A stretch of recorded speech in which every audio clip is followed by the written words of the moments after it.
आगे लाइव आरती कर प्रभु जी। हरे कृष्णा प्रभु जी। हरे कृष्णा प्रभु जी, दंडवत प्रणाम। शिव भक्त चरणों में दंडवत प्रणाम।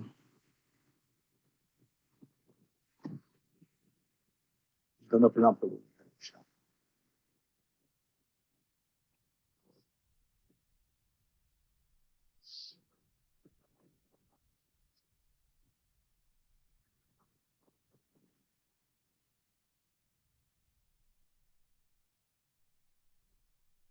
हरे कृष्णा सभी भक्तों को दंडवत प्रणाम प्रभु जी।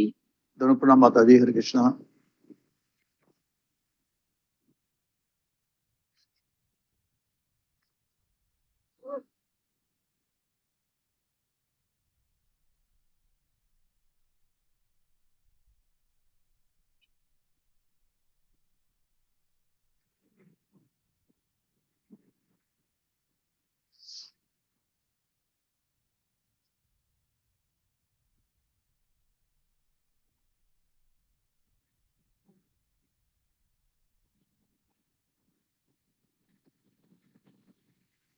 जी पूजा माता जी। हरे कृष्णा। दंडवत प्रणाम जी प्रभु जी। हरे कृष्णा दंडवत। जी माता जी, आरंभ कर दीजिएगा। ओम अज्ञानतिमिरान्धस्य ज्ञानाञ्जनशलाकया चक्षुरुन्मीलितं येन तस्मै श्रीगुरवे नमः। नमो विष्णुपदाय कृष्णप्रेष्ठाय भूतले श्रीमते भक्तिवेदान्त स्वामिनिति नामिने। नमस्ते सारस्वते देवे गौरवाणी प्रचारिणे निर्विशेष शून्यवादी पाश्चात्य देशतारिणे। जय श्री कृष्ण चैतन्य प्रभु नित्यानंद श्री अद्वैत गदाधर श्रीवासादि गौर भक्त वृंद। हरे कृष्णा कृष्ण कृष्ण हरे हरे, हरे राम राम राम हरे हरे। गुरु चरण पद्म केवल भक्ति सद्मा, बंधु मोहि सावधान ते जहर प्रसादे भव तोरिया जा। कृष्ण प्राप्ति होय जहाँ होय ते, कृष्ण प्राप्ति होय जहाँ होय ते। गुरुमुख पद्म वाक्य चित्तित कोरिया क्या। आरे ना कोरि हो आशा, श्री गुरु चरणे रति ऐसे उत्तम गति। जे प्रसाद पूरे सर्व आशा, जे प्रसाद पूरे सर्व आशा। चक्षुदान दिलो जे जन्मे जन्मे प्रभु से, दिव्य ज्ञान हृदय प्रकाशितो, दिव्य ज्ञान हृदय प्रकाशितो। प्रेम भक्ति जहाँ होते अविद्या विनाश जाते, वेदे गाय जहाँ चरितो, वेदे गाय जहाँ चरित। श्री गुरु करुणा सिंधु धर्म जनाल बंधु, लोकनाथ लोकेरा जीवन, लोकनाथ लोकेरा जीवन। हा प्रभु करो दया देहो मोर पद छाया, हा प्रभु करो दया देहो मोर पद छाया। ए विजय सुख त्रिभुवन, हे बीजश गुशुक त्रिभुवन श्रीला प्रभुपाद पतित पावन जय गुरुदेव प्रभुपादाय प्रभुपादाय जय प्रभुपादाय जय जय प्रभुपाद प्रभुपाद जय जय प्रभुपाद जय जय गुरुदेव गुरुदेव जय जय गुरुदेव हरि हरि बोल हरि बोल हरि बोल निताय गौर हरि बोल निताय गौर हरि बोल हरि बोल हरि बोल निताय हरि बोल। हरे कृष्णा। सभी भक्तों के चरणों में हरि बोल। बहुत सुंदर माता जी, बहुत सुंदर, बहुत सुंदर माता जी। हरे माता जी। हरे कृष्णा। हरे कृष्णा। स्वागत को दंडवत प्रणाम। हरे कृष्णा। हरे कृष्णा पूजा माता जी दंडवत प्रणाम। हरे कृष्णा भूसुक प्रभु दंडवत प्रणाम। प्रणाम। सभी भक्तों के चरणों में दंडवत प्रणाम। जी पूजा माता जी, कल के बारे में बता दीजिए। दंडवत प्रणाम। दंडवत प्रणाम।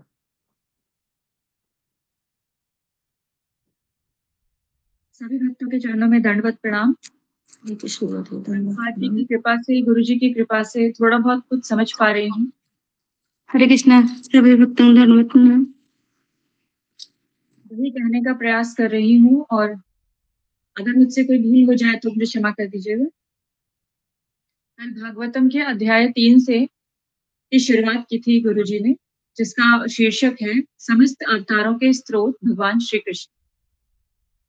उसमें पहला श्लोक प्रारंभ होता है, सूत उवाच जगृहे पौरुषम रूपम भगवान महत आदिभिः संभूतम षोडशकलम आदौ लोक सृष्टया। अनुवाद, श्रील सूत जी ने कहा, सृष्टि के प्रारंभ में श्री भगवान ने सर्वप्रथम विराट पुरुष अवतार के रूप में अपना विस्तार किया और भौतिक सृजन के लिए सारी सामग्रियां प्रकट की। इस प्रकार सर्वप्रथम भौतिक क्रिया के 16 तत्व उत्पन्न हुए। यह सब भौतिक ब्रह्मांड के निर्माण के निमित्त किया गया। तात्पर्य, श्रीमद् भगवत गीता का मत है कि भगवान श्री कृष्ण अपने पूर्णांशों के विस्तार से इन भौतिक ब्रह्मांडों का पालन करते हैं। अतः यह पुरुष रूप उसी सिद्धांत की पुष्टि मात्र है। आदि भगवान श्री वासुदेव या श्री कृष्ण भगवान, जो राजा वसुदेव या राजा नंद जी के पुत्र के रूप में विख्यात हैं, समस्त ऐश्वर्यों, शक्तियों, यश, सौंदर्य, ज्ञान तथा वैराग्य से परिपूर्ण है। उनके ऐश्वर्यों का एक अंश निराकार ब्रह्म के रूप में प्रकट होता है तो एक अंश परमात्मा रूप में। उन्हीं भगवान श्री कृष्ण का यह पुरुष रूप श्री भगवान का मूल परमात्मा स्वरूप है।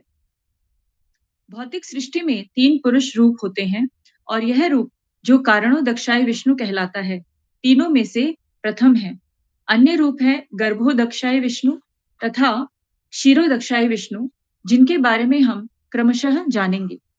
इन कारणोदक्षाय विष्णु के रोमकूपों से असंख्य ब्रह्मांडों की उत्पत्ति होती है और प्रत्येक ब्रह्मांड में श्री भगवान गर्भोदक्षाय विष्णु के रूप में प्रवेश करते हैं।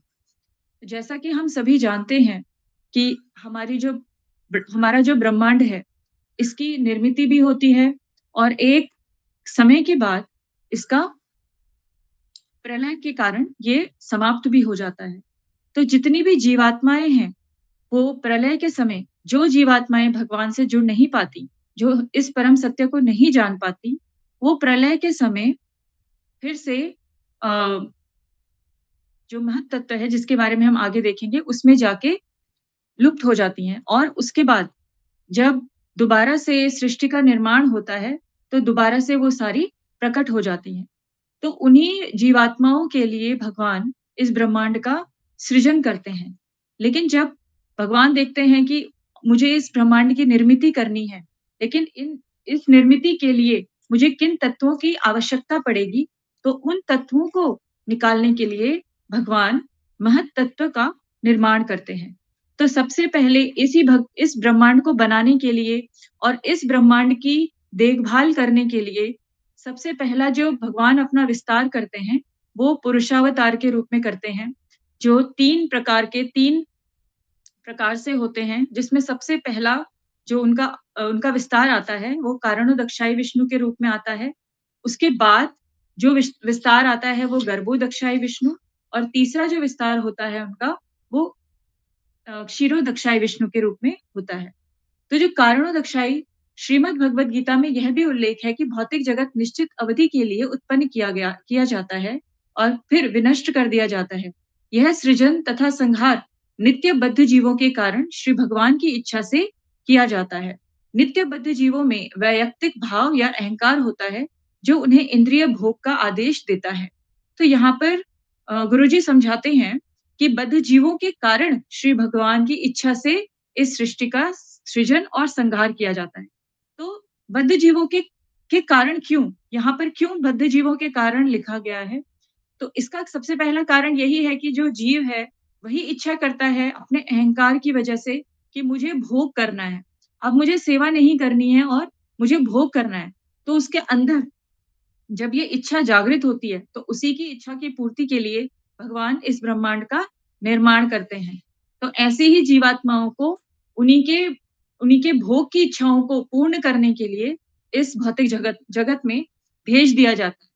लेकिन ये भी साथ-साथ में उनको ये अवसर भी प्रदान किया जाता है। तो यहाँ पर प्रश्न करते हैं गुरुजी कि भौतिक जगत में बद्ध जीव को कौन से 2 अवसर प्रदान किए जाते हैं? भगवान कौन से 2 अवसर देते हैं? तो पहला अवसर भगवान देते हैं इस जगत में जीव को भोग करने का, और दूसरा अवसर देते हैं क्योंकि वो आध्यात्मिक जगत से यहाँ आया होता है, वो भूल चुका होता है कि उसका अस्तित्व क्या है, वो किस तरीके से भगवान के साथ क्या उसका संबंध है। तो उसी संबंध को दोबारा से समझने का भी अवसर इस जगत में प्रदान किया जाता है। तो ये 2 अवसर इस जगत में दिए जाते हैं, लेकिन अपनी-अपनी इच्छाओं के, अपने-अपने गुणों के हिसाब से जो जीव है, वो इन 2 अवसरों में से एक अवसर को ग्रहण करता है। तो यहाँ पे बताते हैं कि स्वाभाविक रूप से जीव भोग करने में अक्षम है। श्री भगवान ही एकमात्र भोक्ता हैं और शेष सब भोग्य है। जीव पराधीन भोक्ता है। तो यहाँ पे गुरुजी समझाते हैं कि जीव पराधीन भोक्ता क्यों है? क्योंकि जीव का सिर्फ एक ही उसको स्वतंत्रता दी गई है कि वो इच्छा करे। उसको सिर्फ एकमात्र यही स्वतंत्रता दी गई है, इसके अलावा उसके पास और कोई स्वतंत्रता नहीं है। अब वो अगर अपनी इच्छाएँ सही दिशा में रखेगा, तो वो भगवान को प्राप्त कर पाएगा, और अगर उसकी इच्छा गलत दिशा में होगी, तो वो उसका पतन हो जाएगा। तो उसकी इच्छाएँ जीव पराधीन भोक्ता क्यों हैं? तो यहाँ पर गुरुजी समझाते हैं कि हम पराधीन इसलिए हैं, क्योंकि हमारी किसी भी इच्छा को पूर्ण करने के लिए सबसे पहले तो परमात्मा की स्वीकृति मिलना बहुत ज़रूरी है। अगर हम कोई इच्छा करते हैं और परमात्मा की स्वीकृति नहीं है, तो हम पूरा नहीं करते। और अगर परमात्मा स्वीकृति दे देते हैं, वो पहले अगर हम गलत इच्छा करते हैं, तो हमारे अंदर से एक ध्वनि ज़रूर आती है कि हाँ, आपको ये नहीं करना चाहिए। लेकिन अगर हम उस आवाज़ के साथ नहीं जाते हैं, तो परमात्मा हमें छूट दे देते हैं कि हम अपनी इच्छा को पूरा करें। और जहाँ पर हमें सैंक्शन मिल जाता है, वहाँ पर प्रकृति फिर इस तरीके से सारी व्यवस्था करती है कि हमें वो काम करने की अनुमति मिल जाती है। तो उसका उदाहरण हम खुद ही यहाँ पर देख सकते हैं कि हम सारे के सारे 70-80 लोग अपने-अपने देश के, विदेश के कोनों से अपने-अपने घरों में बैठे हुए हैं। लेकिन हमारे मन में एक इच्छा आई कि हमें किसी तरीके से भगवान के बारे में जानना है। हमारे जीवन के कष्टों का अंत तो है नहीं, ये तो हम समझते हैं कि जीवन के कष्टों का अंत तो कुछ भी नहीं है। लेकिन हाँ, फिर भी हम ये जान पाएँ कि अगर हम इन कष्टों से ऊपर उठना चाहते हैं, तो अगर उसका कोई मार्ग हमें मिल सकता है, तो वो क्या मार्ग हो सकता है? तो हमारे अंदर हम सबके अंदर कभी न कभी, किसी न किसी दिन ये इच्छा आई होगी, हम जानना चाहते होंगे कि हम आखिर फँस रहे हैं तो कहाँ फँस रहे हैं? कौन-सी ऐसी जगह है जहाँ पर हम अटके हुए हैं? हम आगे क्यों नहीं बढ़ पा रहे हैं? तो जब हमारे अंदर ऐसे प्रश्न आए होंगे, जब हमारे अंदर वो इच्छा जागृत हुई होगी, तो सैंक्शन मिला परमात्मा का और सारी चीज़ें व्यवस्थित हुई, और ऑनलाइन माध्यम से ही ये भगवान की ही कृपा है, जो ऑनलाइन माध्यम से हम अपने घरों में बैठे-बैठे ही सत्य को जानने का प्रयास कर रहे हैं। तो यहाँ पर ये बहुत ही हम समझ सकते हैं हमारे अपने ही उदाहरण से कि कैसे हमें हमारी इच्छाओं को पूरा करने की छूट भगवान के लिए हमें मदद करते हैं। लेकिन यहीं बीच में अगर हमारे अंदर फिर से इच्छा आती है कि हम बहुत हो चुका, हम नहीं समझ पा रहे हैं, हम आगे नहीं बढ़ पा रहे हैं, नहीं कर पा रहे हैं, शायद हम इसमें कुछ कर ही नहीं सकते हैं। तो फिर वो एक गलत इच्छा बन जाएगी और माया देवी के प्रभाव से हम फिर से यहाँ से अलग हो सकते हैं। तो हमें यहाँ पर बहुत ध्यान देना चाहिए कि हम पराधीन हैं, दूसरे के अधीन हैं हम। अगर हम ये सोचें कि हम आज अनलिमिटेड खा लेंगे और पचा भी लेंगे, तो उतना भी हम नहीं कर सकते।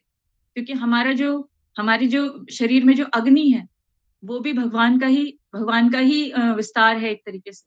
और वो प्रकृति है, उन्होंने हमें एक लिमिट दी हुई है कि आप इससे ज़्यादा नहीं खा सकते, इससे ज़्यादा नहीं पचा सकते। तो हम किसी भी तरीके से, किसी भी रूप से पूरी तरह से वस्तुओं का, विषयों का भोग नहीं कर सकते। अगर हम इस छोटी-सी बात को समझ जाएँ, तो हम सबसे पहली एक जो सीढ़ी है, हम ये समझ जाएँगे कि हम किस तरीके से भगवान के ऊपर निर्भर करते हैं। तो यहाँ पर गुरुजी ने बहुत अच्छे तरीके से समझाया। लेकिन नित्य बुद्ध जीव इस वास्तविक अवस्था को भूल जाने के कारण ही भोग की दृढ़ इच्छा करता है। बद्ध जीवों को भौतिक जगत में पदार्थ को भोगने का अवसर दिया जाता है, किंतु इसके साथ ही उन्हें अपना वास्तविक स्वरूप समझने का अवसर भी प्रदान किया जाता है। जो जीव इतने भाग्यशाली होते हैं कि भौतिक संसार में अनेकानेक जन्मों के पश्चात इस सत्य को ग्रहण करके श्री वासुदेव के चरण ओके, हरे कृष्णा। पूजा यहाँ पर रुक जाए। धन्यवाद माता जी, बहुत सुंदर। हाँ गुरु जी, हरे कृष्णा। धन्यवाद जी। कृष्णा रुचि दंडना स्वर्ग बहुत सुंदर माता जी।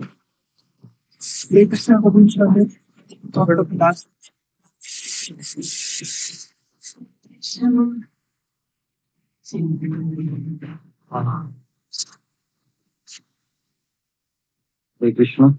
ओम नमो भगवते वासुदेवाय।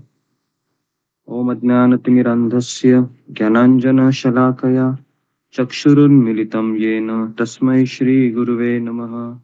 नमो विष्णुपादाय कृष्णप्रेष्ठाय भूतले श्रीमते भक्तिवेदांत स्वामिनिति नामिने।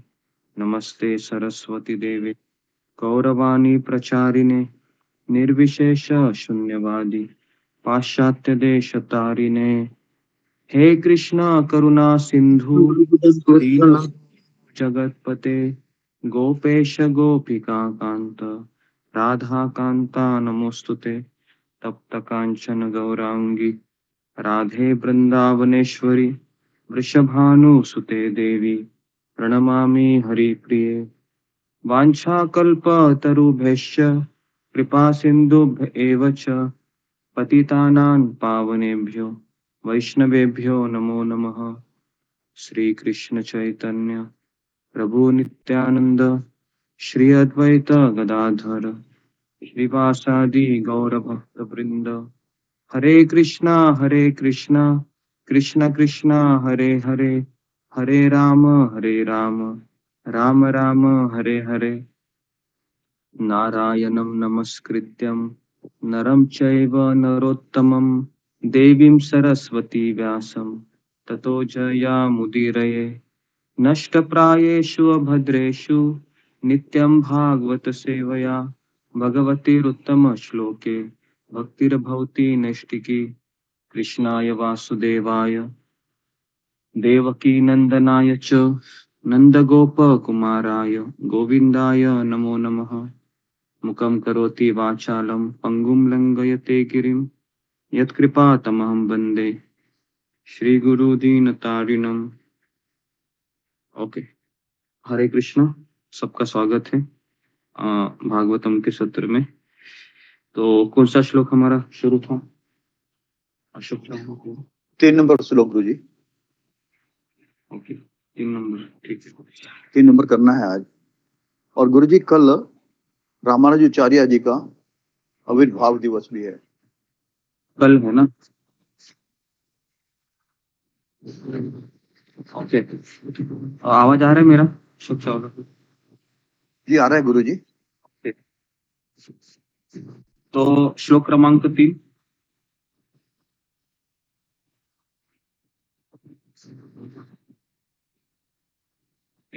यस्य अवयव संस्थानै कल्पित लोक विस्तरः तथैवै भगवद्रूपं विशुद्धं सत्वं ऊर्जितम्। यस्य अवयव संस्थाने कल्पित लोक विस्तरः तथैवै भगवद्रूपं विशुद्धं सत्वं ऊर्जितम्। यस्य अवयव संस्थाने कल्पित लोक विस्तरः तथैवै भगवद्रूपं विशुद्धं सत्वं ऊर्जितम्। तो श्लोक को कोई पढ़ना चाहेगा? फिंगर को रेज कीजिए अगर आपके पास भागवतम है। भागवतम के श्लोक को बोलना चाहिए, है ना? जी ओके।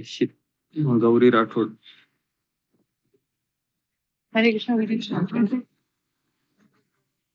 हाँ बोलिए।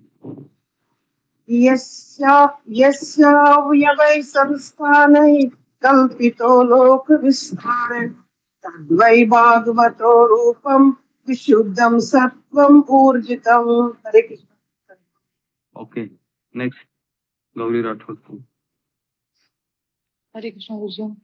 यस्य अवयव संस्थानो कल्पितः लोक विस्तरः तद्वै भगवतः रूपं विशुद्धं सत्वं ऊर्जितम्। हरे कृष्ण। और कोई? जी जुम्मा गौराई। हरे कृष्ण। यस्य अवयव संस्थानै कल्पितं लोक विस्तरः तद्वै भगवतः रूपं विशुद्धं सत्यम् ऊर्जितम्।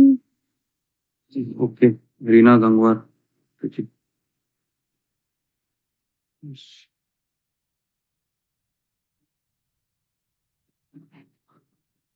ओके जी पूजा डिमरी। यस्य अवयव संस्थाने कल्पितः लोकविस्तरः तद्वै भगवतः रूपं विशुद्धं सत्त्वम् ऊर्जितम्। ओके अशोक चावला प्रभु आप पढ़ना चाहेंगे? जी गुरु जी। यस्य अवयव संस्थाने कल्पित लोक विस्तरः तत्वे भगवत रूपम विशुद्धत्वम सत्वम ऊर्जितम। ओके अनुवाद और तात्पर्य ऐसी भक्तिवेदांत स्वामी शिल प्रभुपाद जी द्वारा अनुवाद। ऐसा विश्वास किया जाता है कि समस्त ब्रह्मांड के ग्रह मंडल पुरुष के विराट शरीर में स्थित है, किंतु उन्हें सृजित भौतिक अवयवों से कोई सरोकार नहीं होता। उनका अद्वितीय शरीर नित्य आध्यात्मिक अस्तित्व में विराजमान है, जिसकी कोई तुलना ही नहीं है। ओके तात्पर्य परम सत्य की विराट रूप या विश्व रूप की धारणा विशेष रूप से नव जिज्ञासुओं के लिए है। तो प्रभुपाद जी पहले ही लाइन में लिखते हैं कि ये जो विराट रूप का कंसेप्ट है ना, विराट रूप या विश्व रूप, जैसे भगवान श्री कृष्ण ने अर्जुन को 11वें अध्याय में गीता के विश्व रूप दिखाया था, है ना।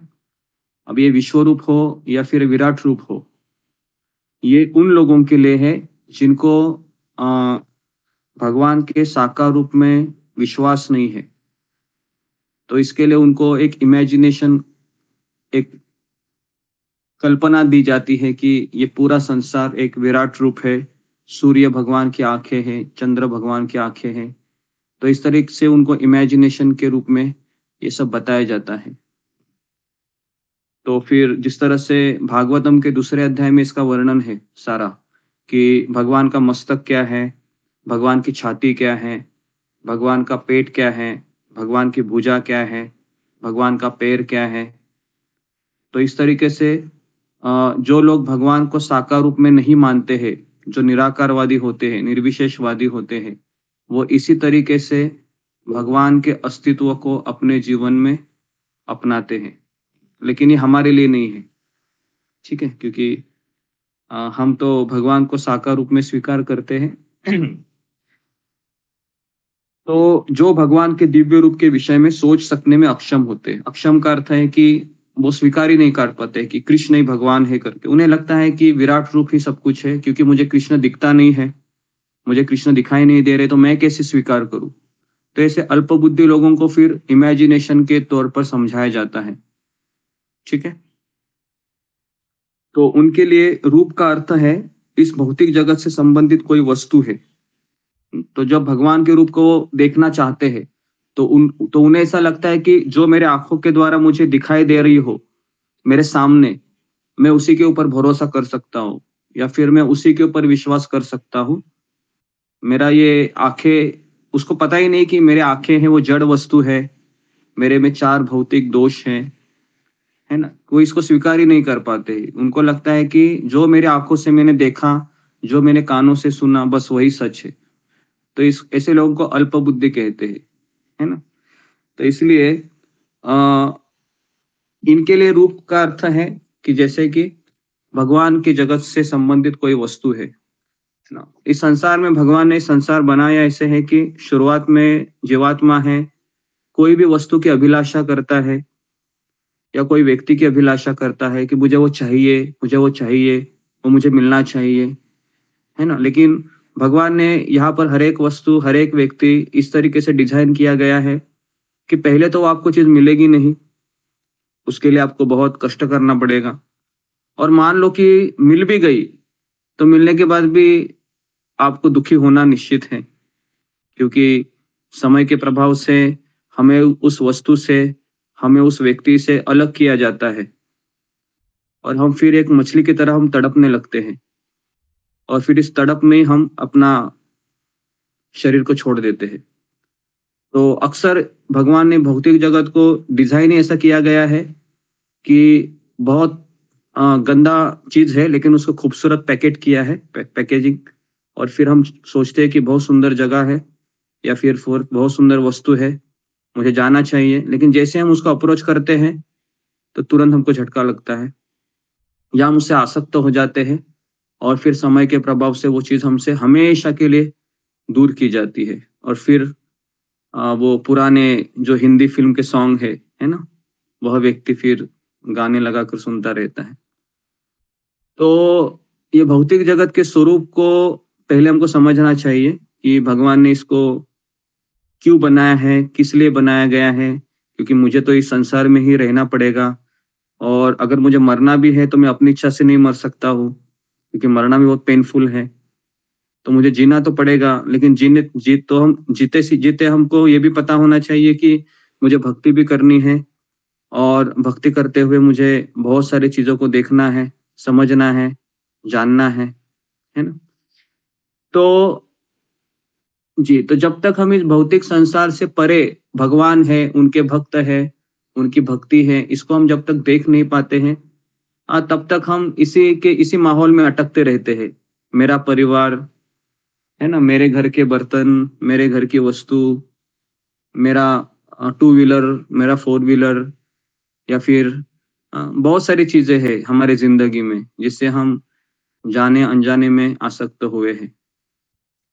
तो यहाँ पर प्रभुपाद लिखते हैं कि भगवान अपनी शक्ति का विस्तार पहले महत तत्व के रूप में करते हैं, है ना। ये शब्द थोड़ा सा आपको अपरिचित लगेगा, लेकिन मैं वापस कह रहा हूँ, महत तत्व मतलब ऐसा बादल होता है कारणोदकशाही सागर के ऊपर, जिसमें ये 16 तत्व, है ना, भगवान ने डाल दिए होते हैं। कल हमने देखा, कौन मुझे बताएगा वो 16 तत्व कौन से हैं? फिंगर को रेज कीजिए। कल हमने देखा था 16 तत्व।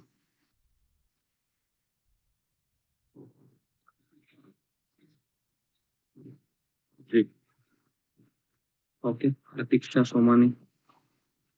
हरे कृष्णा गुरु जी धन्यवाद। गुरु जी ये पंच तत्व है, पृथ्वी जल वायु आकाश अग्नि, और ये 10 के 5 कर्मेंद्रिय, 5 ज्ञानेंद्रिय और 1 मन। Very good. तो ये जो 16 तत्व है ना, उसमें पहले से ही रखे हुए, एक्चुअली 16 नहीं 24 रहते हैं, लेकिन फिलहाल यहाँ पर 16 है, लेकिन एक्चुअली 24 है। उसमें कौन से एडिशनल 8 है, कौन मुझे बताएगा? है ना, 16 तो आपने बता दिए, एडिशनल 8 कौन मुझे बताएगा? कुल मिलाकर 24 तत्व है। जी, बताया था मैंने काफी बार गीता के क्लास में। आप ऐसा मत समझिए कि कुछ आउट ऑफ सिलेबस क्वेश्चन पूछ रहा हूँ मैं जी। जुम्मा गोराई। हरे कृष्ण गुरु जी, जो मन है, मन बुद्धि और अहंकार वो जुड़ा था गुरु जी। मेरा आज कहे थे जी। कुल मिला के 24 तत्व कौन मुझे बता सकता है जी? 24 तत्व टोटल 24 एलिमेंट जी। प्रतिभा कुमारी। हरे कृष्ण गुरु जी, दंडवत प्रणाम। सर्वप्रथम शरणम दंडवत प्रणाम। गुरु जी, जैसे पंच महाभूत, पंच कर्मेंद्रिय, पंच ज्ञानेंद्रिय, पंच रसेंद्रिय और मन, बुद्धि, अहंकार और चित्त। ओके जी। देखिए मैं वापस सब लोग लिखिए जरा कि महतत्व एक ऐसा बादल होता है, इस बादल में ये सारे 24 तत्व भगवान है ना और रखे हुए हैं।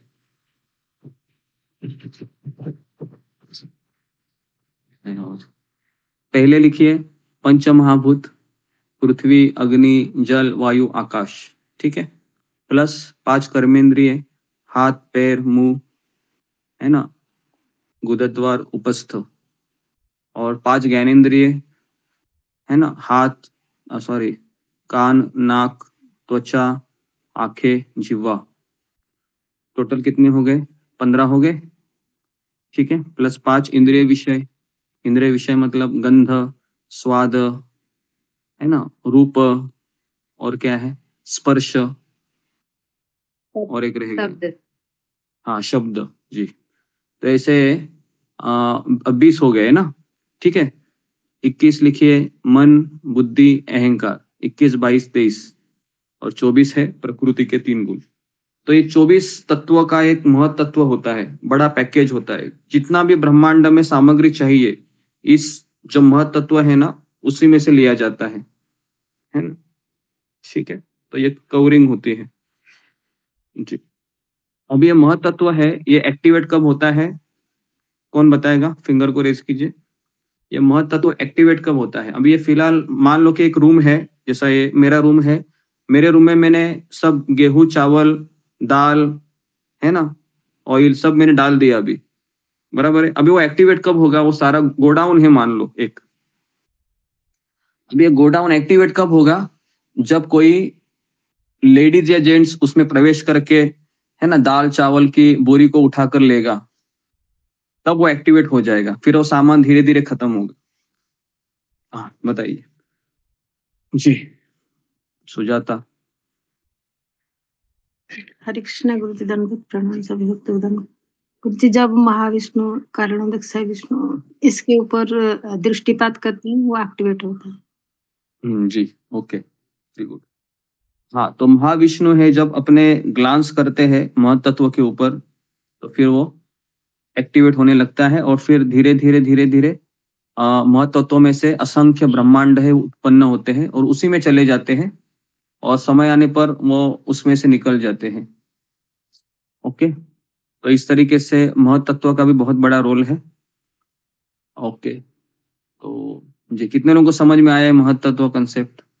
अगर आपको नहीं समझ में आया तो फिर और मैं क्या बताऊँ आपको? सारी चीज तो मैं बता रहा हूँ, लेकिन समझने के लिए आपका ध्यान भी होना चाहिए। ओके, महतत्व मतलब, इसका महतत्व का डेफिनेशन लिखिए। महतत्व का डेफिनेशन लिखिए कि ऐसा गोडाउन है। गोडाउन मतलब आप समझिए, जहां पर सारी चीजें रखी जाती है, गोडाउन। एक ऐसा गोडाउन है जिसमें 24 तत्वों को रखा गया है।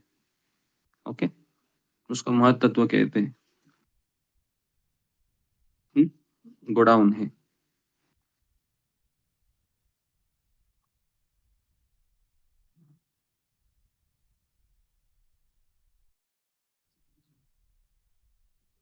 गुरु जी, फिर ना मतलब जो कारणोदक विष्णु है, वो ब्रह्मांड निकालते हैं, वो दृष्टिपात करते हैं, तब महतत्व में से ब्रह्मांड निकलते हैं।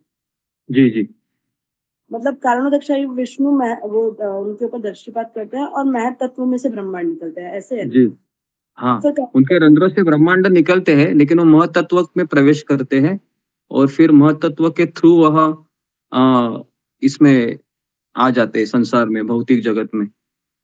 समझ में आ रहा है आपको? तो निकलने के समय वो महत तत्व मतलब वही है, कारणोदय जो सागर है वही पर सब कुछ है, लेकिन उसका नाम अलग से दिया है महत तत्व। अलग ऐसा कुछ नहीं है, वही चीज है लेकिन नाम है, क्योंकि उसमें 10-24 एलिमेंट भी होते हैं। अब ये 24 एलिमेंट महाविष्णु के भीतर नहीं है, महाविष्णु के भीतर से ब्रह्मांड निकलते हैं और एक महतत्व में ये सारी चीजें होती हैं, और फिर वही ब्रह्मांड महतत्व में प्रवेश करते हैं, और फिर महतत्व में से फिर ये ऐसे ही कारणोदय जो समुद्र है ना, ये सागर में ये फ्लोट होते हैं। जैसे आपने देखा है, अगर गुब्बारा को मैं अगर समुद्र में डालूं तो कैसा दिखेगा आपको, है ना, लाल रंग, नीला रंग गुब्बारा। तो उसी तरीके से ये कारणोदय सागर में हमारा ब्रह्मांड है, फ्लोट होते रहते, तरंगते रहते हैं ये। तो आप उसको इमेजिन कीजिए किस तरह से रहेंगे। ओके जी।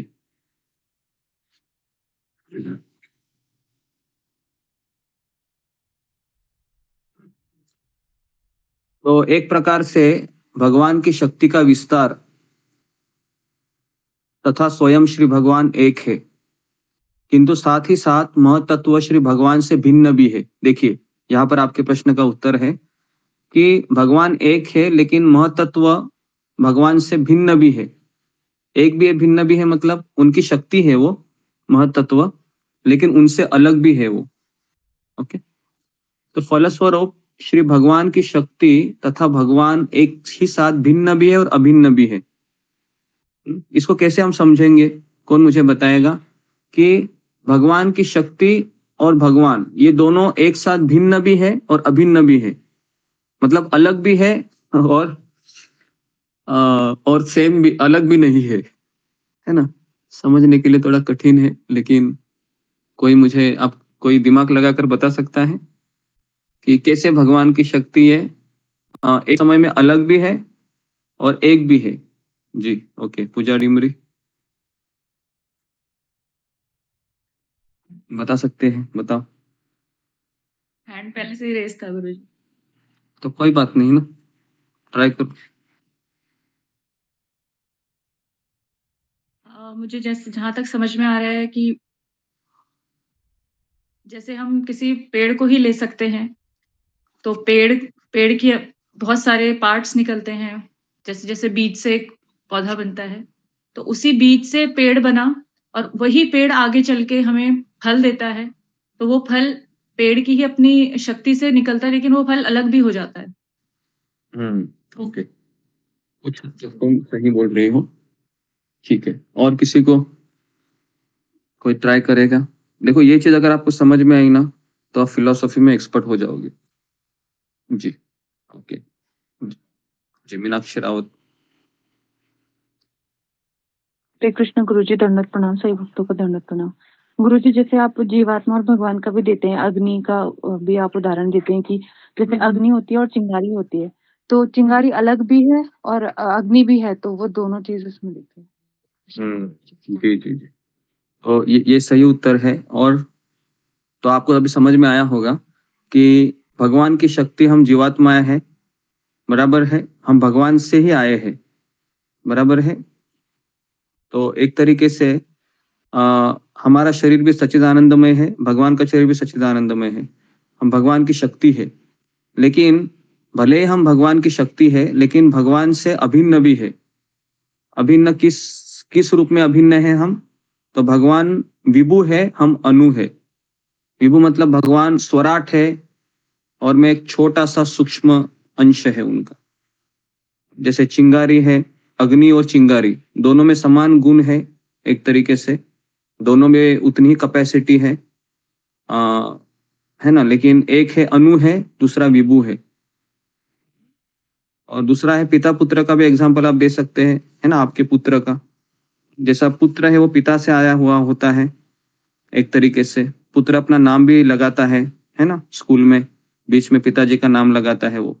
तो एक तरीके से वो अपने पिताजी से अभिन्न है, लेकिन साथ साथ उसका एक व्यक्तिगत स्वरूप है, वो पिता है और एक पुत्र है। तो इस तरीके से बहुत 3 से 4 मैंने उदाहरण आपको दे दी। कितने लोगों को समझ में आया ये कि भगवान की शक्ति और भगवान एक सात्विक भी है और भिन्न भी है। इसको इसको एक तत्व कहते हैं, इसका नाम अचिंत्य भेदाभेद तत्व। अचिंत्य मतलब simultaneously one and different. Okay, तो आप समुंदर का एग्जाम्पल भी याद रख सकते हैं। समुंदर और समुंदर का मूल, चिंगारी और अग्नि, पिता या पुत्र। ठीक है, ओके, तो आगे बढ़ते हैं। हाँ, सूर्य और सूर्य का किरण। ठीक है, बहुत सारे उदाहरण हैं, तो आप समझ जाइए कि भगवान की शक्ति भगवान से भिन्न भी और अभिन्न भी। जैसे विष्णु है, अभी कृष्ण और विष्णु है, एक ही है दोनों वैसे तो, लेकिन थोड़ा सा अलग है। जैसे अभी भगवान जो पुरुष अवतार है महाविष्णु, महाविष्णु जो काम कर सकते हैं वो कृष्ण नहीं कर सकते हैं। समझ में आ रहा है? जैसे कृष्ण के रंध्रों से ब्रह्मांड निकल सकते हैं, नहीं निकल सकते, लेकिन विष्णु के रंध्रों से ब्रह्मांड निकल रहे। दोनों एक ही है लेकिन थोड़ा अलग है ना। लोग इसी को नहीं समझ पाते, मैक्सिमम लोग या भक्त, कि ये अलग कैसे हो सकते हैं। कृष्ण विष्णु तो एक ही है, हाँ भाई एक ही है, लेकिन उनके कार्य अलग है। एक शक्ति है, एक शक्तिमान है। ठीक है, ओके, तो आगे बढ़ते हैं। इस प्रकार विराट रूप की अवधारणा विशेष रूप से निर्विशेषवादियों के लिए है ना। जैसे मैंने आपको बताया शुरुआत में ही कि विराट रूप ये उन लोगों के लिए है जो भगवान को निराकार रूप में मानते। लिखिए, अगला प्रश्न लिखिए, विराट रूप की उपासना किन लोगों के लिए सूचित की गई है? विराट रूप, विश्व रूप लिख सकते हो आप, है ना। तो ये किन लोगों के लिए है? जो निर्विशेषवादी। निर्विशेषवादी का अर्थ है जो भगवान को निराकार रूप में पूजा करना चाहते हैं।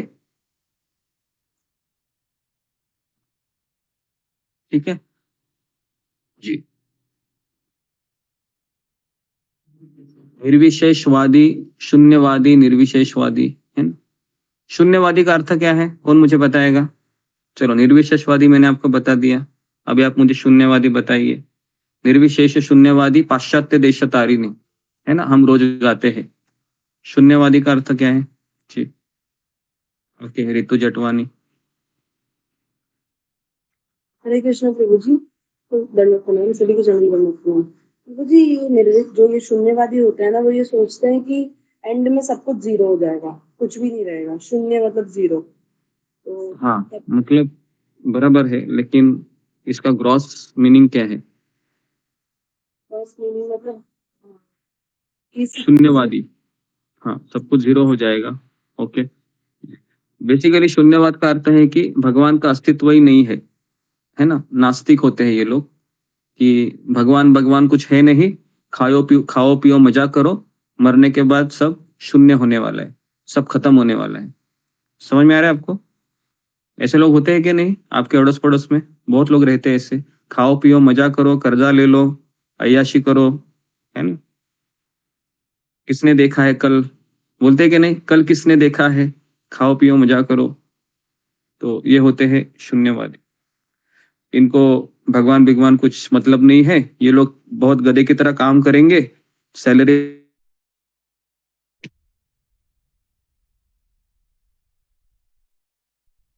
मुझे आवाज नहीं आ रही है साल तक, और 60 साल आने के बाद सोचते हैं अभी मुझे पेंशन मिलेगी, रिटायरमेंट का फंड आएगा, उससे मैं अभी और मजा करूंगी। तो ऐसा ही लाइफ होता है इनका, और कुछ नहीं।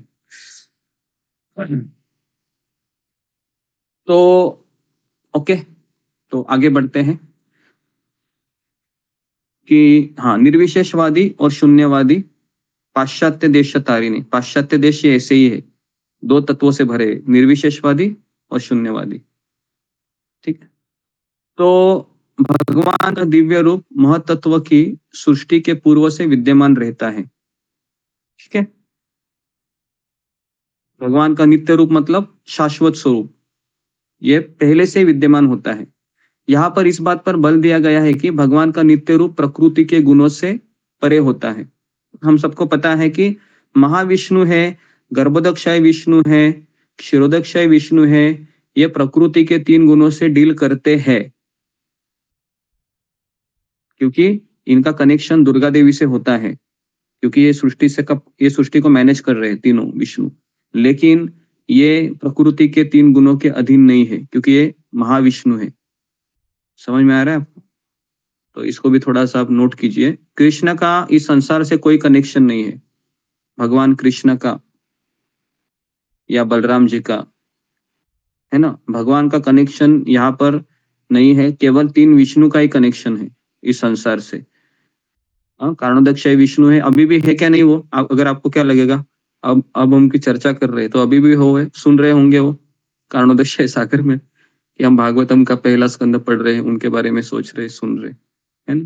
गर्भोदक्ष विष्णु भी है, क्षीरोदक्ष विष्णु भी है। आप सोचिए, आप इमेजिन कीजिए, अगर आपके सामने सारे ब्रह्मांड अगर एक ही रूम में दिखाई दिए और सब में गर्भोदक्ष विष्णु देंगे, कैसा आपको लगेगा? अनइमेजिनेबल होगा, है ना। बराबर है, अनगिनत, अनंत कोटि, है ना, अनंत कोटि गर्भोदक्ष विष्णु, अनंत कोटि क्षीरोदक्ष विष्णु, और हर एक ब्रह्मांड में कितने अनंत अनंत अनंत जीवात्माएं, अनकाउंटेबल, है ना। हमारा तो दिमाग ही घूमता रहेगा, उसके बाद ब्रह्मा जी को देखेंगे तो और आपका दिमाग घूमेगा, बाप रे कौन है ये, 4 मुंडे वाले, 6 मुंडे वाले, 100 मुंडे वाले, है ना। तो ये भगवान की सृष्टि है। ओके, तो जी, तो इस तरीके से महतत्व का किंचित स्पर्श तक नहीं होता है। तो बेसिकली वही चीज है मैंने जो अभी बताया कि महतत्व का किंचित स्पर्श नहीं होता है 3 विष्णु, ठीक है। तो ये हो गया तीसरा श्लोक। ओके, किसी को कुछ प्रश्न है इसमें आगे बढ़ने से पहले? एक हाथ सवाल।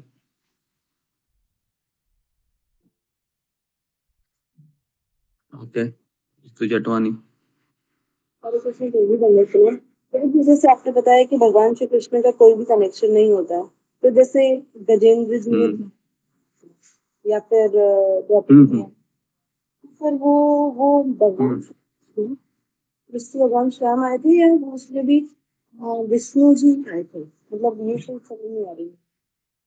जब हम मैंने ये कहा आपको कि उनका कनेक्शन है ना, जो मैनेजमेंट पॉइंट ऑफ व्यू होता है, मैनेजमेंट में समझ में आ रहा है ना, ये चीजों को मैनेज करना, तो उस मैनेजमेंट में कृष्ण का कोई रोल नहीं है ना।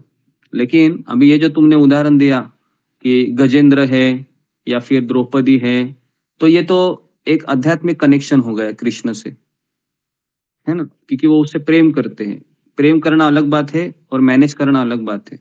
तो यहाँ पर ये तीनों विष्णु है, संसार को मैनेजमेंट में लगे हुए हैं, बराबर है।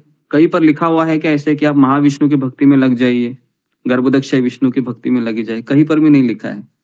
सब लोग वो केवल तीनों विष्णु मैनेजमेंट के लिए है ना। लेकिन है तो वो भगवान ही, ऐसा नहीं है, भगवान ही है वो। लेकिन अगर आप भी इसको भगवान को अगर पुकारती है, तो महाविष्णु आएंगे क्या आपके सामने? नहीं, कृष्ण आएंगे, जो गोलोक वृंदावन की, जिसको भी आप पुकारे होंगे। अगर आप राम को पुकारेंगे तो राम आएंगे वहां पर, इस तरीके से। ठीक है, क्या बोल रहे हैं कि कृष्ण भगवान श्री कृष्ण मैनेजमेंट नहीं करते हैं? नहीं, मैनेजमेंट नहीं करते। जैसा मैं तुमको आपको एक उदाहरण दे रहा हूँ, जैसे एक पिताजी है, अभी पिताजी है, घर में आया है तो अपने बीवी बच्चों के साथ खेलेगा, है ना, बहुत कुछ करेगा, घोड़ा भी बनेगा और अपने ऊपर अपने बेटे को उठाएगा। लेकिन वही पिताजी जब बैंक में जाएगा मैनेजर के रोल पे, बराबर है, तो उसका रोल अलग रहेगा। समझ में आ रहा है ना। तो वहां पर व्यक्ति एक ही है, विष्णु कृष्ण एक ही है, लेकिन विष्णु जब घर में जाते हैं तो वो कृष्ण बनते हैं, जैसे गोलोक वृंदावन है उनका। और जैसे वापस ऑफिस में आएंगे वैकुंठ में, तो फिर वह मैनेजर बनते हैं। ठीक है, मुझे मैनेज करना है। ओके, तो श्लोक क्रमांक 4।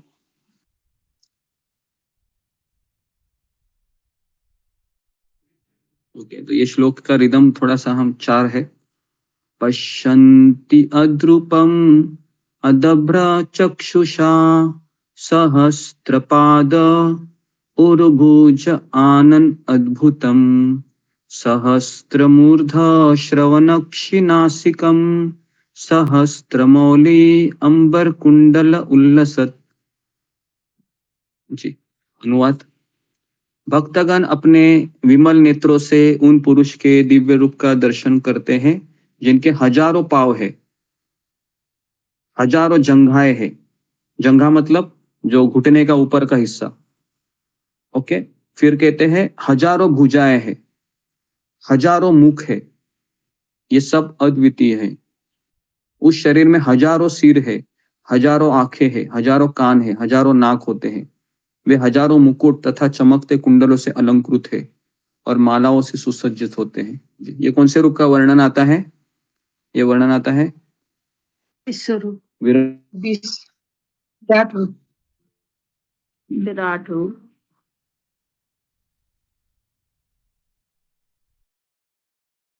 ऐसा है, देखो विराट रूप का वर्णन।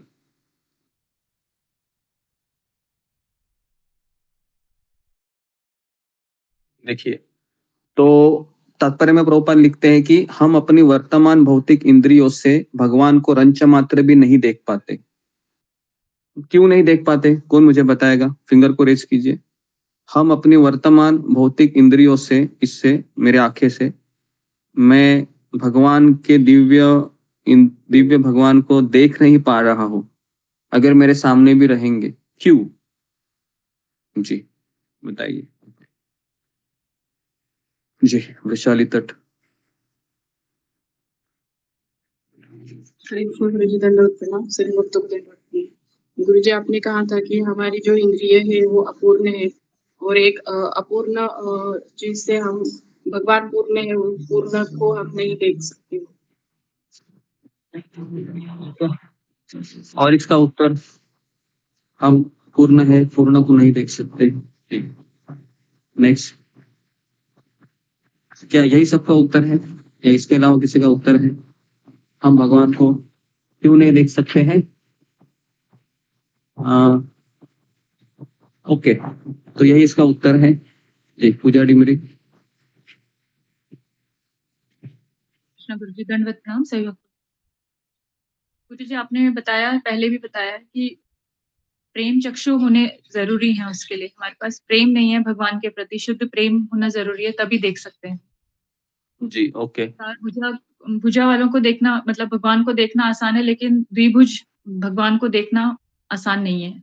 हम नहीं कर सकते अभी। ओके, तो जैसा कि उरुशाली ने कहा कि अपूर्ण है हमारी इंद्रिय, अपूर्ण इंद्रियों से हम पूर्ण भगवान को नहीं देख सकते। और दूसरी बात है कि अगर देखना है, जैसे भगवत गीता के 11वें अध्याय में जब अर्जुन ने भगवान से प्रार्थना की कि हे कृष्ण, मुझे आपके विराट रूप को देखना है, मेरी बहुत इच्छा हो रही है आपके विराट रूप को देखने की, तो भगवान ने क्या किया? भगवान ने उसको आंखें दी, पता है, देखने के लिए दिव्य आंखें दी और कहा कि अभी देखो तुम विश्वरूप मेरा। ठीक है, तो कहने का अर्थ है कि विश्वरूप देखने के लिए भगवान से परमिशन चाहिए। इसके लिए कौन सा उदाहरण आप देख सकते हो? आपको पता है 3D मूवी आता है ना? 3D मूवी में अगर मैं मूवी में बैठा हूं तो मुझे एक चश्मा आता है 3D का। अगर वो चश्मा आपके पास नहीं है तो आप उसको नहीं देख सकते हैं। ठीक है, तो ठीक इसी प्रकार से अगर मुझे भगवान को देखना है तो सबसे पहले मुझे वो 3D चश्मा लेना पड़े। वो 3D चश्मा कहाँ मिलता है? जी, वो 3D चश्मा हमें 3 चक्षु होते हैं ना। पहले जड़ चक्षु, दूसरा है ज्ञान चक्षु और तीसरा है प्रेम चक्षु। बराबर है? तो जड़ चक्षु है वो ज्ञान चक्षु कब बनते हैं? जब हमारे जीवन में आध्यात्मिक गुरु आते हैं। और फिर ज्ञान चक्षु से हमें धीरे धीरे धीरे धीरे उनकी साधना, आज्ञा का पालन करते हुए, सेवा करते हुए, फिर वो प्रेम चक्षु में परिवर्तित होती है और फिर उस प्रेम चक्षु से मुझे कृष्ण दिखाई देते हैं। तो ये विधि है, ये प्रोसेस है। ठीक है, आप इसको लिखिए, मैं आपको 1 मिनट का समय दे रहा हूं कि कैसे जड़ चक्षु प्रेम चक्षु में परिवर्तित होती है।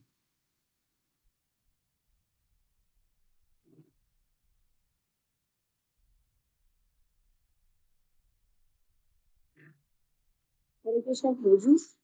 मुझे जैसे आप बता रहे हैं जड़ चक्षु, तो ये जड़ चक्षु तभी हमें मिलता है जब हमको आध्यात्मिक गुरु से दीक्षा मिलती है या जब हम भक्ति में आ जाते हैं? जड़ चक्षु मतलब हम जब माता पिता के गर्भ से आते हैं ना, अज्ञान में रहते हैं, उसको जड़ चक्षु कहते हैं। नहीं, ये ज्ञान चक्षु मिलते हैं ना, जब हमें आध्यात्मिक गुरु मिलता है तब हमें ज्ञान चक्षु हाँ मिलता है। हाँ हाँ, बराबर। गुरु के संपर्क के आने के बाद वो जड़ चक्षु ज्ञान चक्षु में परिवर्तित होती है, और फिर वह हमें साधना भक्ति के द्वारा अपने आप को कल्टीवेट करना पड़ता है, सेवा, सदाचार और आज्ञा का पालन, और फिर वह प्रेम चक्षु में परिवर्तित होती है।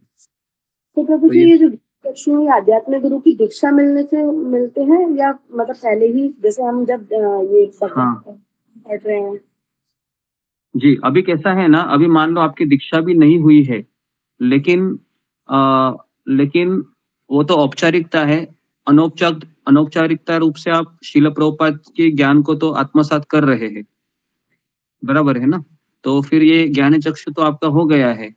दीक्षा के लिए एक ही दिन लगता है ना, लेकिन ज्ञान को संपादन करने के लिए तो कई साल लगते हैं। तो इसके लिए हमें है ना, इसके लिए दो चीजें होती है ना। एक, अगर आपने आईडीसी किया होगा, आईडीसी कोर्स पता है, इस्कॉन डिसाइपल कोर्स, तो उसमें बताया गया है कि शिक्षा गुरु और दीक्षा गुरु ऐसे दो गुरु हुआ करते हैं। तो उसमें एक शिक्षा गुरु होते हैं, उनसे भी आप अगर संपर्क में है, और अगर आपकी फॉर्मल दीक्षा भी नहीं हुई है, तो भी आप दीक्षा प्राप्त किए हुए उनके स्तर पर ही आ सकते हो, क्योंकि दोनों सेम पोटेंसी के होते हैं। तो अभी हमारे शिला प्रभुपाद जी शिक्षा गुरु है, समझ में आ रहा है? शिला प्रभुपाद से हम शिक्षा ले रहे हैं। तो इस तरीके से हमें समझाया गया है आईडीसी कोर्स में। ओके, तो आगे बढ़ते हैं। श्लोक क्रमांक 4। तो हमारी वर्तमान इंद्रियों को भक्तिमय सेवा की प्रक्रिया द्वारा ठीक करने की आवश्यकता है। जी, हम सब लोग कर रहे हैं वो भक्तिमय सेवा के द्वारा, श्रवणम, कीर्तनम, जपा के द्वारा, है ना। कभी कभी अब्सेंट भी रहते हैं। ओके, तब श्री भगवान हमें स्वतः दर्शन देते हैं। ओके, तो भगवान हमें कब दर्शन देते हैं? जब हमारी वर्तमान इंद्रियां धीरे धीरे शुद्ध होने लगती है, और फिर हम चीजों को समझने लगते हैं, लेकिन फिर भी हमें और प्रोग्रेस करना पड़ता है, और फिर हमको इस तरह से भगवान के लिए तड़पने लगते हैं, और उस तड़प में ही इतना हमारा अशुद्धियों को स्वाहा होता है, और फिर हम भगवान को फेस टू फेस देख पाते हैं। लेकिन वही बात है कि उतना शुद्धिकरण होना ये भी एक जन्म में आसान भी है और कठिन भी है। एक बार प्रभुपाद जी को पूछा गया कि हम भगवत धाम कब जाएंगे करके, तो प्रभुपाद ने कहा कि तुम 1 मिनट में भी जा सकते हो, नहीं तो कई जन्म लगेंगे तो भी नहीं जा सकते हो। तो इस तरह से उन्होंने उत्तर दिया, बराबर है जी।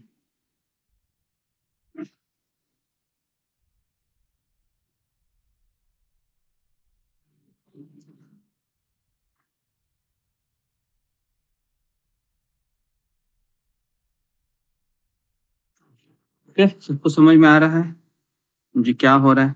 कितने लोगों को समझ में आ रहा है ये किस तरह से हमें भगवान का दर्शन प्राप्त हो सकता है जी? कैसे मैं भगवान को देख सकता हूँ फेस टू फेस? कई लोग कहते हैं कि पहले भगवान को दिखाओ फिर हम माला उठाएंगे। कितने लोगों ने डायलॉग सुना है अपने जीवन में? दिखाओ पहले भगवान को फिर हम माला उठाएंगे। कई लोग बोलते हैं दिखाओ तुम्हारा कृष्ण कहाँ है। मुझे ऐसा हिरण्यकशिपु की याद आता है, वो भी ऐसे ही बोलता था ना, दिखाओ पहले तुम्हारे भगवान को, है ना, तब जाके हम मानेंगे कहाँ है तुम्हारा भगवान। तो ये हिरण्यकशिपु वाले इनके डिसाइपल होते हैं, हिरण्यकशिपु के डिसाइपल कहते पहले दिखाओ भगवान को, है ना। प्रहलाद महाराज ने क्या कहा हिरण्यकशिपु को? भगवान को पुकार, भगवान को क्या बोलते, चैलेंज नहीं किया जाता, भगवान को शरणागत होना पड़ता है ना। तो फिर हिरण्यकशिपु ने पूछा इनको, प्रहलाद को, कि तुम्हें इतनी शक्ति कहाँ से मिल रही है? तो क्या उत्तर दिया प्रहलाद महाराज ने कि जहां से आपको शक्ति मिल रही है वहीं से मुझे भी मिल रही है ना। तो हम दोनों की शक्तियों का स्रोत एक ही है, वो है भगवान कृष्ण, तो असुर लोगों को ये समझ में नहीं आता है कि मैं स्वतंत्र नहीं हूँ। उनको लगता है कि मैं मेहनत कर रहा हूँ, 10 घंटा काम कर रहा हूँ, मुझे इतनी सैलरी मिल रही है, मेरा परिवार का मैं सब ठिकाना लगा रहा हूँ, है ना, मुझे भगवान की क्या आवश्यकता है। ये लोग बेवकूफ होते हैं जो 2 घंटा है ऐसे बैठ के माला करते रहते हैं, है ना। अक्सर ऐसा लोग सोचते हैं, लेकिन ये उनका अज्ञान होता है। तो ऐसे लोगों को हम क्या उत्तर देते हैं कि आप में जो शक्ति है घर में ऑफिस जाने की, है ना, वो शक्ति कौन दे रहा है आपको? भगवान दे रहा है। अगर आपको लकवा मार गया तो आप जा सकते हो ऑफिस? लकवा मारने के बाद पैरालाइज हो गया तो नहीं जा सकते, बराबर है। अगर आपका भगवान ने ब्रेन का टिश्यू का थोड़ा सा स्क्रू ढीला कर दिया आप, तो आप सोच भी नहीं सकते हैं कि मुझे कंपनी में जाके भी क्या करना चाहिए, है ना। तो बहुत सारी चीजें, और आप जो खाना खा रहे हैं उसको पचाता कौन है? उसको भगवान पचाते हैं। तो ये सारी चीजें उनको पता ही नहीं है। उनको लगता है कि बस मेरा हाथ जगन्नाथ। तो ऐसे लोग होते हैं जीवन में। तो ओके, तो ब्रह्म संहिता में भी कहा गया है कि भगवान सदैव उन भक्तों को दिखते हैं जिनकी आंखों में भक्ति रूपी अंजन लगा रहता है। जी, तो ये इसका उत्तर है। तो किसको भगवान दिखते हैं? लिखिए अगला प्रश्न, भगवान किसको दिखते हैं, या भगवान को कैसे देखा जा सकता है?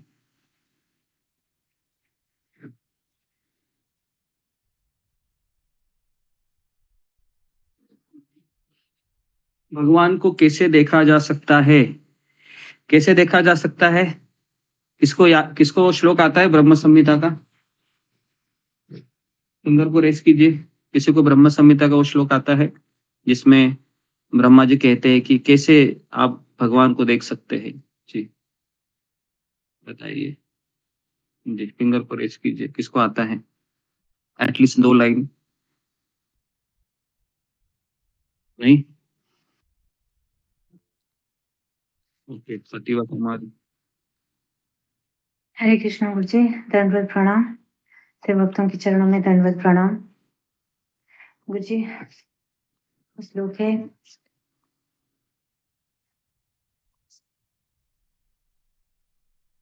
प्रेमांजना छुरित विलोचनेन। हाँ जी, हरे कृष्ण गुरु जी, चरणों में दंडवत प्रणाम। प्रेमांजना छुरित भक्ति विलोचनेन संतः सदैव हृदयेषु विलोकयन्ति जंस्याम सुंदरम अचिन्त्य गुणस्वरूपम गोविंदम आदि पुरुषम तमहम भजामि।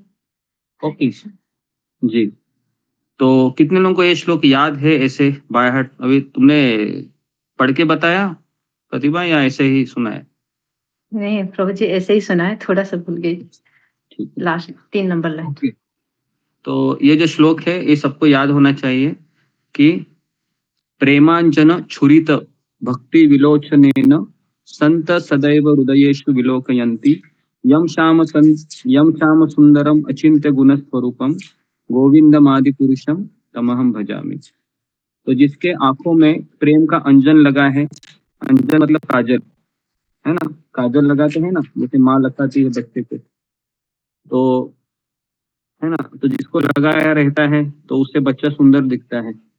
तो उसी प्रकार से जो गुरु है वो क्या करता है, पहले उसके चक्षु को ज्ञान रूपी अंजन लगाता है और फिर वो धीरे धीरे वह प्रेम के रूप में परिवर्तित होता है, और फिर वो सब जगह पर भगवान को देखता है। सब जगह पर, मतलब समझ में आ रहा है आपको? सब जगह पर भगवान को देखता है वो। हाँ, इधर भी भगवान है, इधर भी है, और सबके हृदय में भी दिखता है वो।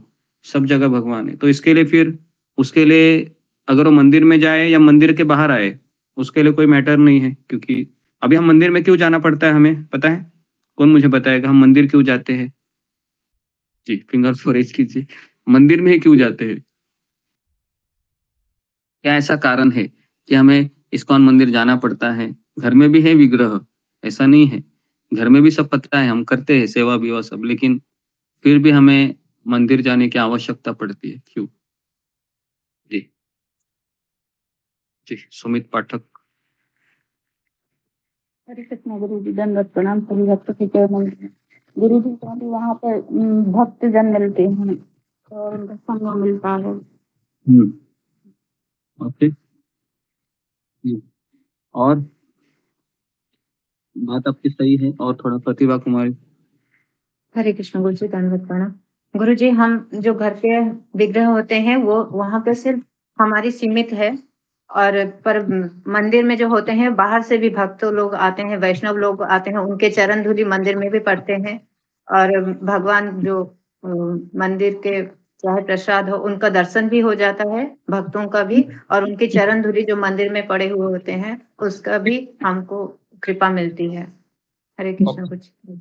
जी जी ठीक है। तो देखिए, मैं आपको एक उदाहरण दे रहा हूँ। अभी मान लो आपके घर में जगन्नाथ बलदेव सुभद्रा है, राधा कृष्ण है, उनके सामने आप खड़े हैं, तो आपको इतना भाव नहीं आएगा। लेकिन आप जैसे मंदिर में जाओगे, 10 लोगों को देखोगे, ये भी भगवान को हाथ जोड़ रहे हैं, भगवान को देख रहे हैं, तो उन्हें देखकर आपकी भावना के ऊपर कुछ असर होगा कि नहीं, कि चलो भाई मैं भी जाती हूँ, मैं भी जाता हूँ, सब लोग भगवान को देख रहे हैं, बराबर है। तो संगति का प्रभाव से हम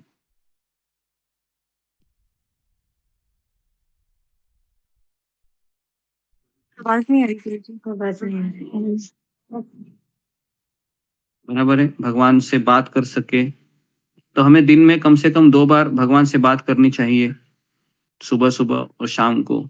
बातें मतलब प्रार्थना के रूप में बातें करनी चाहिए। एकदम वो सनातन गोस्वामी के जैसा भाव में मत जाइए, है ना, वैसा वाला हमारा नहीं है।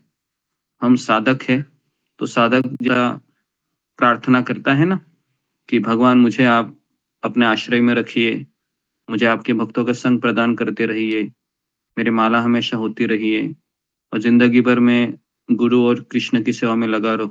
तो ऐसी जनरल प्रार्थना करनी चाहिए। ओके जी। अगर आपको प्रार्थना नहीं आता है तो भक्ति विनोद ठाकुर के बहुत भजन है, नरोत्तम दास ठाकुर के भजन है, उसको भी आप दोहरा देंगे तो भी काफी है। ठीक है। तो भगवान को देखने के लिए आंखें चाहिए। तो इस भौतिक जगत में भी हम वस्तुओं को सदा अपनी आंखों से नहीं देखते हैं, कभी कभी हम उन मनुष्यों के अनुभव से देखते हैं। Very very important.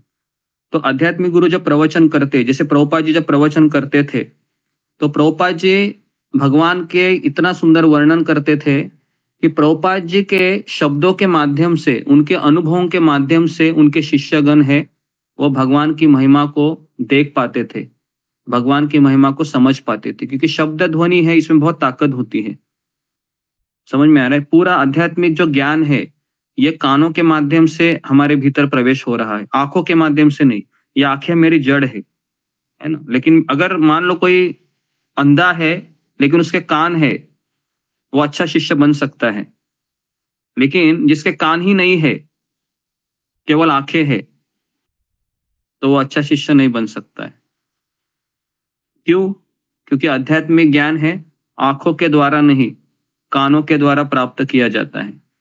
तो इसलिए मेरी जिंदगी में आंखें जरूरी है या कान जरूरी है? ज्यादा से ज्यादा क्या जरूरी है? मुझे कान जरूरी है ना। कान, ये कानों में अगर भगवान का नाम, भगवान की कथा है ना पढ़ती रहेगी, तो फिर हमारा शुद्धिकरण होता रहेगा। यदि भौतिक वस्तुओं तक का अनुभव करने की यह विधि है तो फिर दिव्य विषय में यह और भी अधिक लागू होती है ना। अतएव केवल धैर्य तथा दृढ़ता से ही परम सत्य संबंधी दिव्य विषय तथा उनके विविध रूपों के संबंध में अनुभूति प्राप्त की जा सकती है। धैर्य और दृढ़ता, धैर्य क्यों कहा गया है? कौन मुझे बताएगा? धैर्य और दृढ़ता, ये 2 चीजें प्रभुपाद जी ने तात्पर्य में लिखी है। क्या ऐसे 2 चीजों में? कौन मुझे बताएगा? धैर्य की व्याख्या क्या है? जी, फिंगर को रेज कीजिए। अभी आप थोड़ा सा बताइए मुझे, कई बार हमने इसकी व्याख्या की है।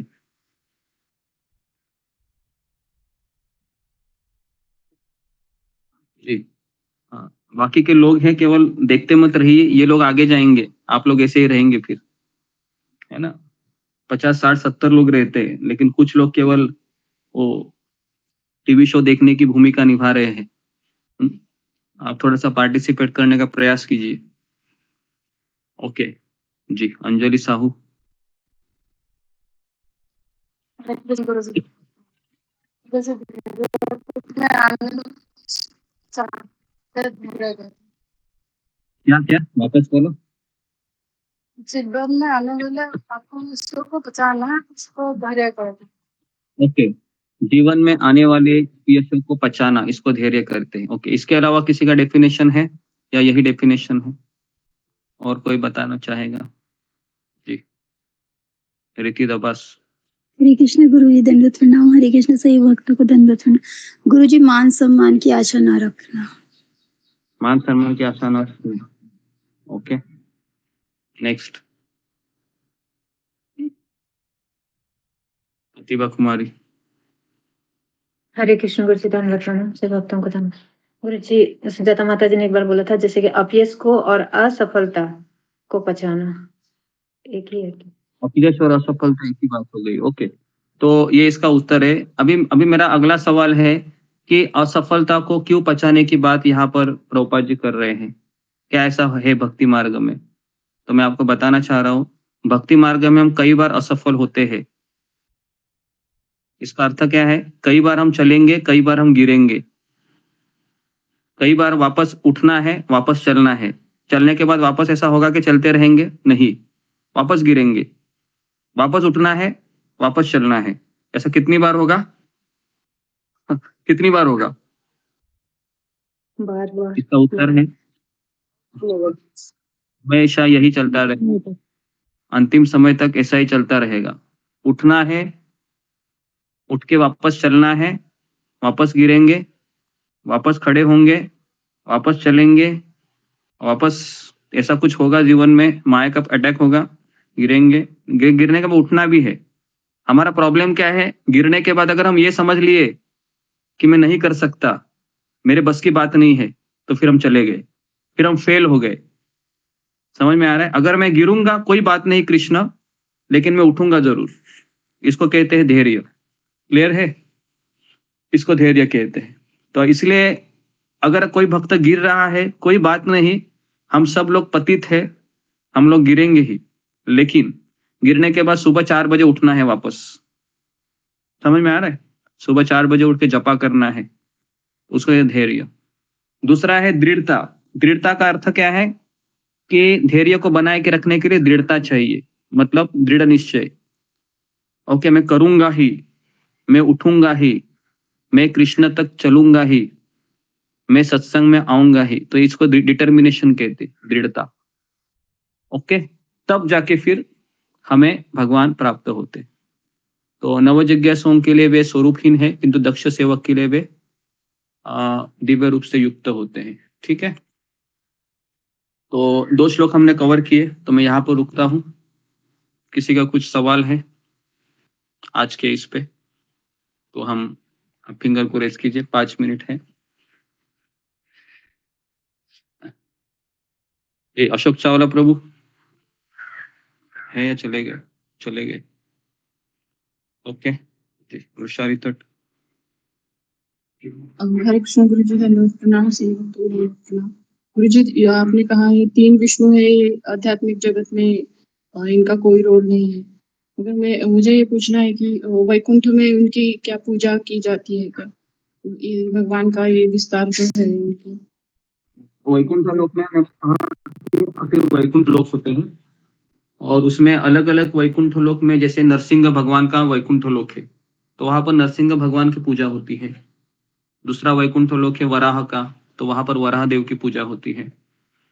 तो ये 3 विष्णु हैं, इनकी कोई पूजा नहीं करते हैं, लेकिन जो नारायण है, लक्ष्मी नारायण वैकुंठ में जो 4 हाथ वाले हैं, उनकी पूजा होती है वैकुंठ लोक में, है ना। तो इसके लिए 3 विष्णु ये स्पेशली इस भौतिक जगत के मैनेजमेंट के लिए है, लेकिन भगवान ये भी। गुरु जी, आप हमेशा कहते हो कि अनंत वैकुंठ लोक है, भगवान के जितने अवतार है, भगवान के जितने अवतार है उतने ही वैकुंठ होंगे ना? भगवान के जितने अवतार है उतने ही वैकुंठ होंगे, लेकिन भगवान के अवतार तो अनंत कोटि है ना, तो अनंत कोटि वैकुंठ लोक है। भगवान के अवतार 10-15 थोड़ी ना है।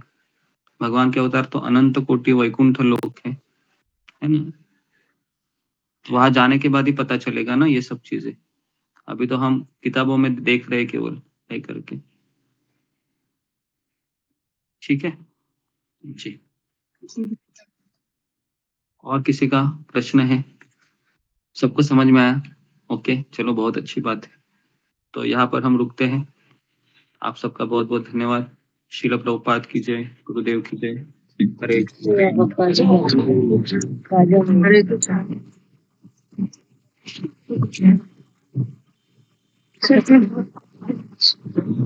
कृष्ण।